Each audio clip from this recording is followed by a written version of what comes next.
Você aí, já ouviu que o direito é um instrumento de dominação burguesa? Ou então que o problema do direito nas democracias burguesas é o positivismo jurídico? Aliás, o que é positivismo jurídico? Bom, é sobre essa e outras questões que a gente vai conversar no vídeo de hoje, logo depois de você deixar o like e de se inscrever no canal. Eu tenho visto muitas críticas ao direito e principalmente ao juspositivismo nos círculos comunistas e marxistas que eu ando frequentando e acompanhando.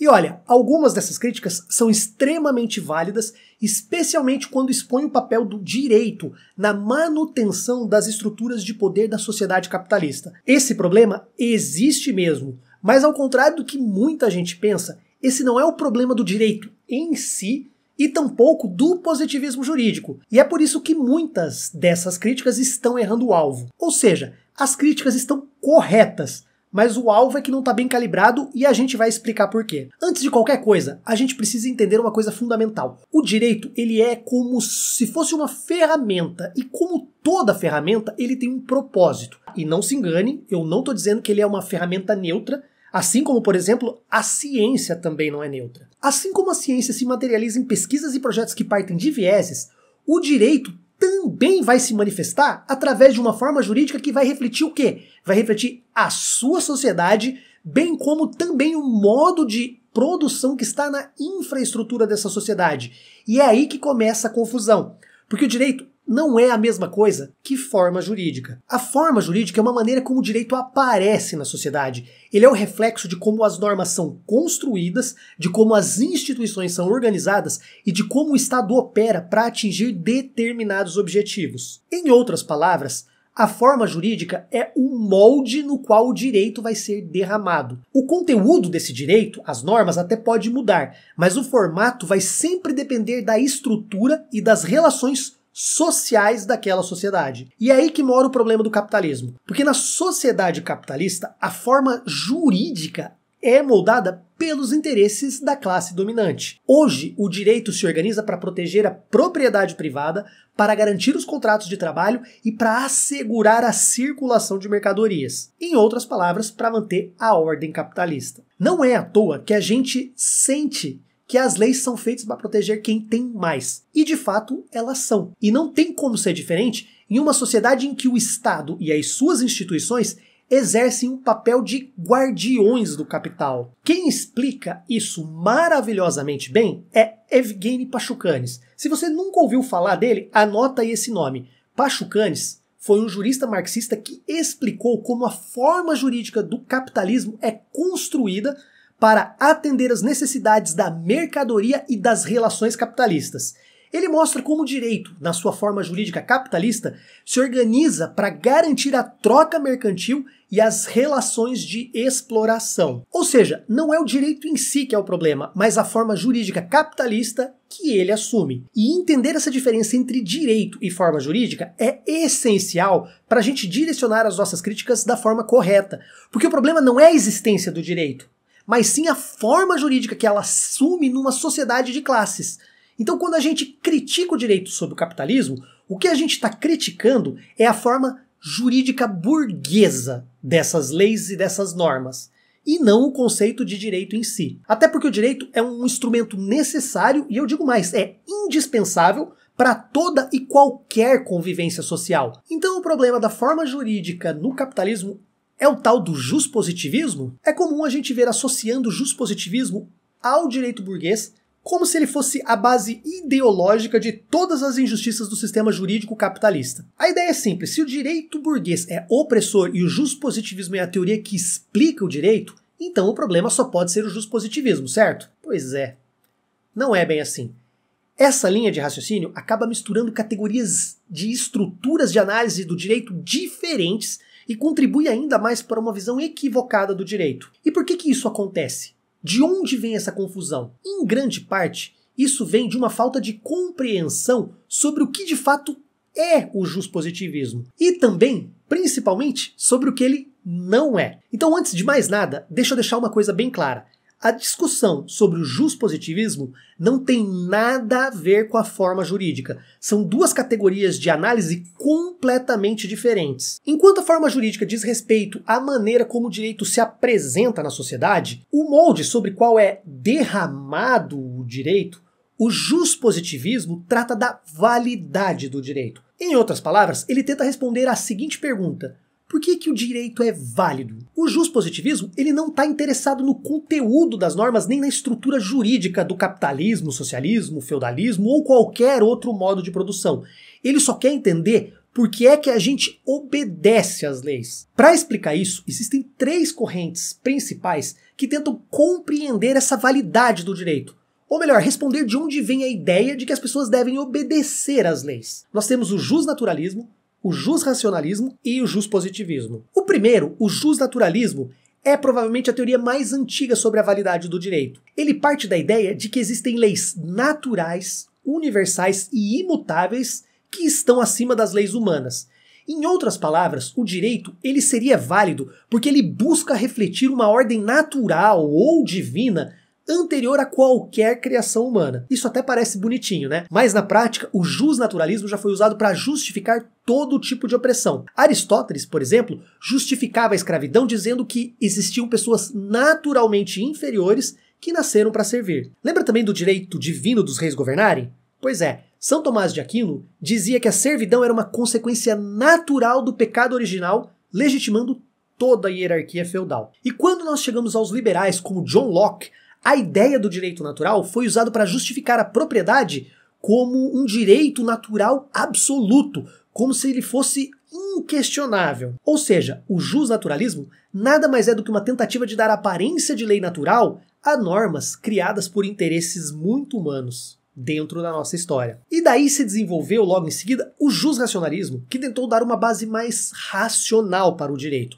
Em vez de buscar o fundamento numa ordem divina ou na natureza humana, o jusracionalismo afirmava que o direito deveria se basear na razão universal. A ideia é que, como todos os seres humanos são racionais, eles seriam capazes de reconhecer e concordar com certos princípios básicos de justiça. Parece até bem mais democrático, não é? Só que aí vem outro problema. Quem é que define o que é racional e universal? No final das contas, essa razão universal sempre acabou refletindo valores da classe dominante, enquanto as outras formas de pensar eram consideradas irracionais ou inferiores. Eurocentrismo, por exemplo, tá ligado? O jusracionalismo só trocou o argumento divino por um argumento pseudo-universal, mas a base de dominação continuou a mesma. Por fim, chegamos ao juspositivismo. E é aqui que mora o grande mal-entendido, porque o juspositivismo não tenta justificar o direito com base em uma ordem natural ou uma razão universal. Ele é muito mais direto. O direito é válido e as pessoas obedecem ou devem obedecer porque ele é dado, ele é colocado por uma autoridade que tem o poder de coagir as pessoas a obedecerem esse direito. Em outras palavras, o direito é válido porque o Estado tem o poder de fazer cumprir as normas, seja pela polícia, seja pelo sistema judiciário ou por outras formas de coerção. O juspositivismo não diz se uma norma é justa ou injusta. Ele só explica o que é juridicamente válida e por que a gente vai obedecer essa lei. E é exatamente por isso que ele não pode ser culpado pelo conteúdo das normas. Se o direito é usado para oprimir, a culpa não é do juspositivismo, mas sim de quem detém o poder de criar e de aplicar essas normas. E essa é a grande confusão. O juspositivismo é uma teoria sobre a validade do direito, não sobre o conteúdo das normas. O juspositivismo não diz o que o direito deve ser, ele só diz porque o direito é válido. E é por isso que o juspositivismo pode ser aplicado tanto em sistemas jurídicos capitalistas quanto em sistemas socialistas. Não é o juspositivismo que cria as normas, ele só explica por que elas são juridicamente válidas. Agora, é importante reconhecer que algumas das críticas marxistas ao juspositivismo são bastante válidas, especialmente quando olhamos para a história dos regimes ditatoriais, como por exemplo na Alemanha nazista ou na ditadura militar aqui no Brasil. Nesses contextos, o direito foi usado como um instrumento de extermínio, perseguição e repressão. As leis não apenas legitimaram, mas também facilitaram a violência do Estado contra grupos considerados inimigos. Em ambos os casos, o direito foi utilizado de forma extremamente positivista. As normas eram claras, precisas e vinham diretamente da autoridade estatal. Elas não se preocupavam com princípios morais ou com a justiça em si, mas apenas com a validade formal das normas postas pelo poder vigente. O caso do nazismo é particularmente emblemático. O regime de Hitler não ignorou o direito. Pelo contrário, ele fez o uso dele de uma forma meticulosa. As leis de Nuremberg, que institucionalizaram a perseguição aos judeus, foram aprovadas pelo Reichstag e cumpriram todos os requisitos formais de legalidade positivista. Não havia, do ponto de vista juspositivista, nada de legal naquelas normas que foram exaradas durante aquele período. Elas eram formalmente válidas porque elas foram postas pela autoridade competente das formas que eram previstas pela lei. E da mesma forma, aqui, durante a ditadura militar, os atos institucionais, principalmente o AI-5, foram editados com todo o rigor formal, conferindo ao regime um verniz de legalidade para institucionalizar a censura, a perseguição política e a tortura. E é aqui que entra a crítica marxista. Ao separar o direito da moral e sustentar que a validade jurídica depende apenas da autoridade estatal, o juspositivismo acaba permitindo que normas absolutamente injustas sejam juridicamente válidas. E num ponto,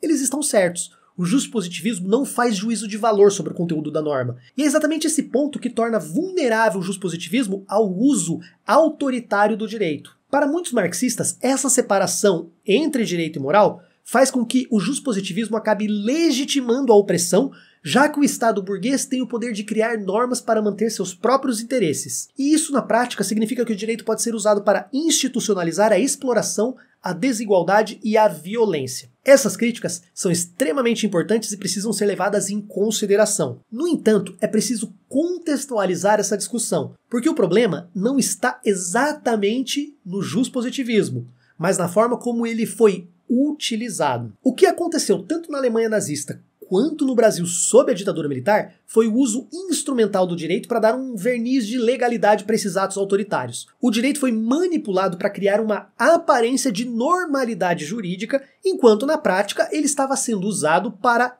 justificar arbitrariedades. E aqui vem um ponto essencial. Esses regimes utilizaram a estrutura positivista do direito para parecerem legais, mas o problema não estava na teoria jurídica em si. Se o direito não fosse positivista, eles teriam feito exatamente as mesmas coisas, só que com outro discurso de legitimidade. Se o direito fosse baseado em princípios morais, por exemplo, esses regimes teriam manipulado os conceitos de moral e justiça para justificar as suas ações. Afinal, um sistema de opressão, ele não se importa com a teoria jurídica. Ele vai usar o que estiver ali à sua mão, o que for necessário para legitimar o seu poder. Isso mostra que o problema não é necessariamente o juspositivismo, mas o uso autoritário do direito em qualquer uma dessas correntes. E é claro que o juspositivismo tem sim as suas limitações e fragilidades, especialmente por não fazer um juízo de valor sobre o conteúdo das normas.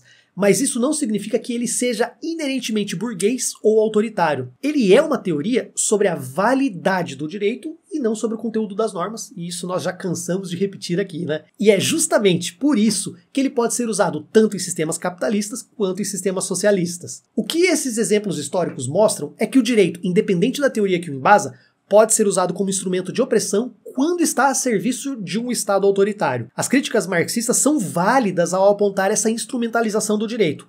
E o melhor, elas não caíram no vazio.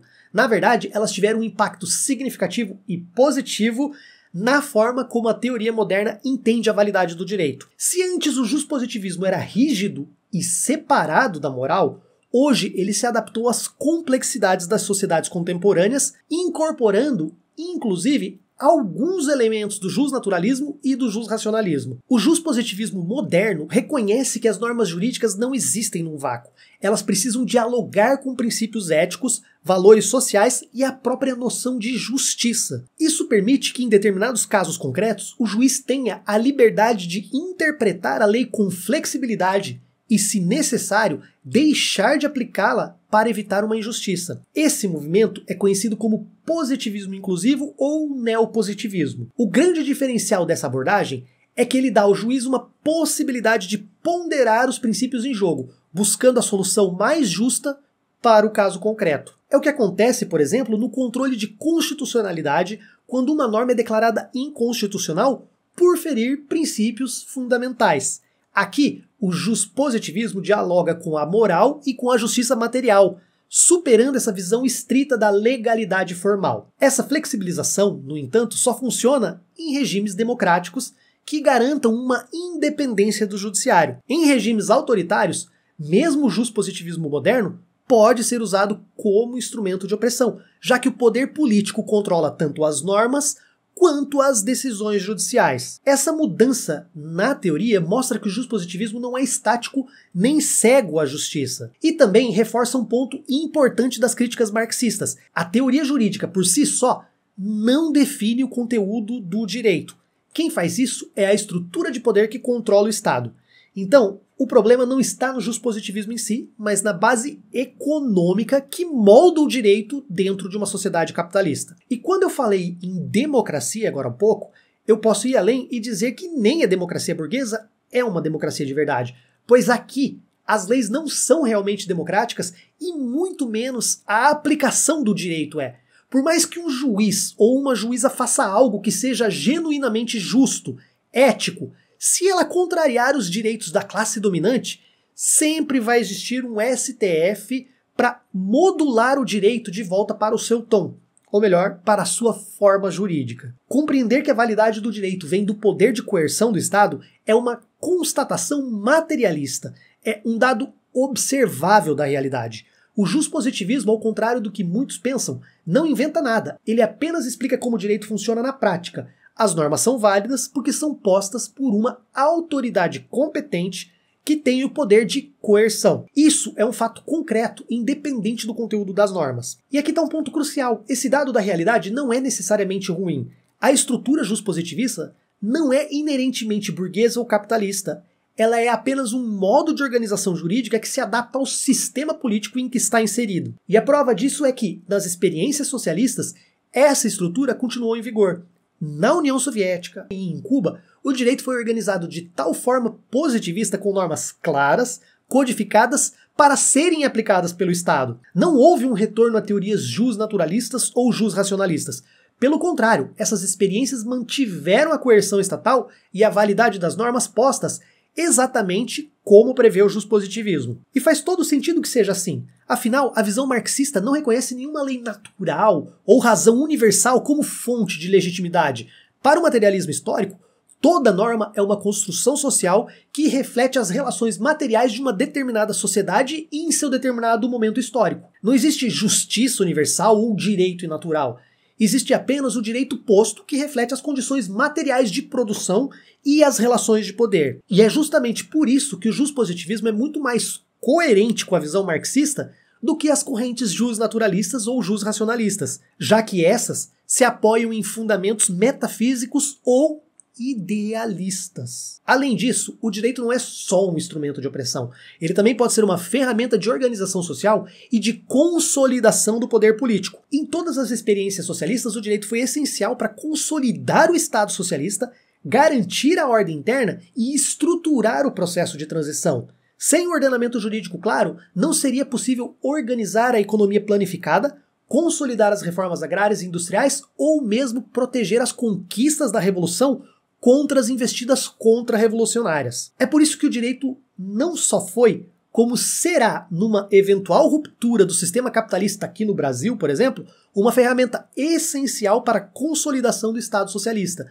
Não dá para organizar a sociedade complexa e populosa sem um direito complexo e bem estruturado. Não dá para garantir ordem social, segurança pública, nem estabilidade política sem normas coercitivas. E também não dá para proteger as conquistas da Revolução sem um aparato jurídico que legitime o novo poder. A única diferença é que no Estado socialista, a forma jurídica e o conteúdo normativo vai refletir os interesses da classe trabalhadora e não da burguesia. Mas a estrutura juspositivista continuaria a mesma. O nosso desafio, portanto, não é rejeitar o juspositivismo, mas utilizá-lo de forma revolucionária para consolidar um Estado socialista e construir uma nova sociedade baseada na justiça social e na emancipação humana. Tá, beleza, Tássio, eu entendi, acho que entendo, e independente de concordar ou discordar, eu quero saber de uma coisa. Você falou do juspositivismo no capitalismo e no socialismo. Mas e no comunismo? Vai existir direito? Vai existir juspositivismo? Essa é uma